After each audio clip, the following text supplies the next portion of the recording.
وَإِذَا سَأَلْتُمُوهُنَّ مَتَاعًا فَاسْأَلُوهُنَّ مِنْ وَرَاءِ حِجَابٍ। আল্লাহ রাব্বুল আলামিন কোরআনের মধ্যে আয়াত নাজিল করে দিলেন এবং জানাই দিলেন, হে নবীর স্ত্রীগণ, তোমরা ঘরের জানালায় এবং ঘরের দরজায় পর্দা লাগাই দাও। আর হুকুম করে দিলেন বহিরাগত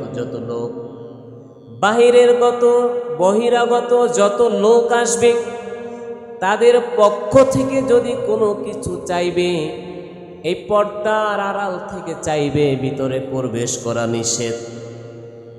আয়াত নাজিল করে দিলেন যে যত লোক আসবে, যদি কোনো কিছু প্রয়োজন হয় এই বাহির থেকে চাইবে।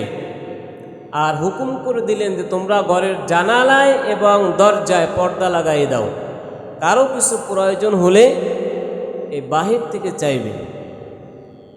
আর এই আয়াত এবং এই হুকুম শুধু নবীর পরিবারের জন্য নয়, সারা বিশ্বের মুসলিম উম্মার জন্য। কথা বলেন ঠিক কিনা? নবীর পক্ষ থেকে যেটা আসবে ওইটাই নবীর উম্মতের শিক্ষা, ঠিক কিনা? নবীর পক্ষ থেকে যেটা আসবে ওইটাই নবীর উম্মতের শিক্ষা। আল্লাহ পাক জানাই দিলেন, হে ঘরের নারীরা, জানালা এবং দরজায় পর্দা লাগাই দাও, নিজের চরিত্রকে সংশোধন করো, পবিত্র রাখো। যালিকুম আতহারু লিকুলুবিকুম ওয়া কুলুবিহিন্না।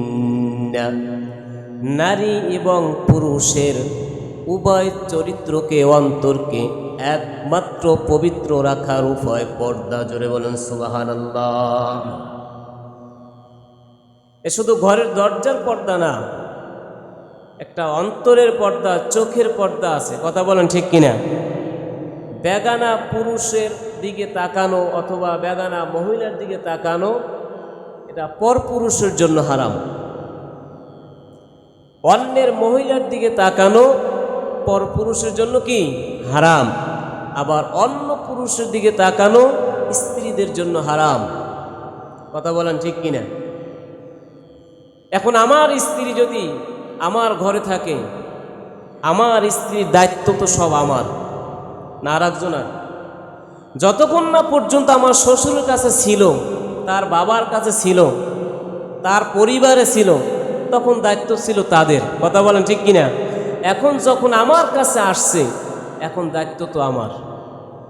এখন আমি যদি দায়িত্বে অবহেলা করি, আমার ঘরে একটা যুবতী মেয়ে আছে, আমার স্ত্রী যদি দায়িত্বে অবহেলা করে, তো ওই মেয়ের তো দুর্দশা ছাড়া কোনো গতি নাই। কথা বলেন ঠিক কিনা?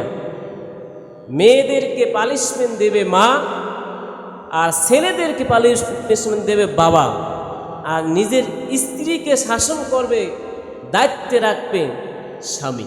কথা বলেন ঠিক কিনা? এখন আমি যদি এই দায়িত্বে অবহেলিত হই, অবহেলা করি, একটা আমের উপরে একটা ছোলা থাকে, আবরণ থাকে, একটা পর্দা থাকে, ওই পর্দা যদি এক জায়গায় দিয়ে ছুটে যায়, তখন তো মাছি এমনিই পড়বে। কথা বলেন, মাছি পড়বে না?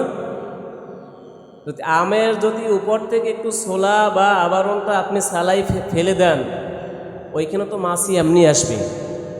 আপনি একটা কলার বোর্ড যদি এক জায়গায় কাটতে রাখেন, ওইখানে মাছি যে কোত্থেকে আসবে আপনি টের পাইবেন না। ঘরের মধ্যে মাছি না থাকলেও আসবে। কথা বলেন ঠিক কিনা?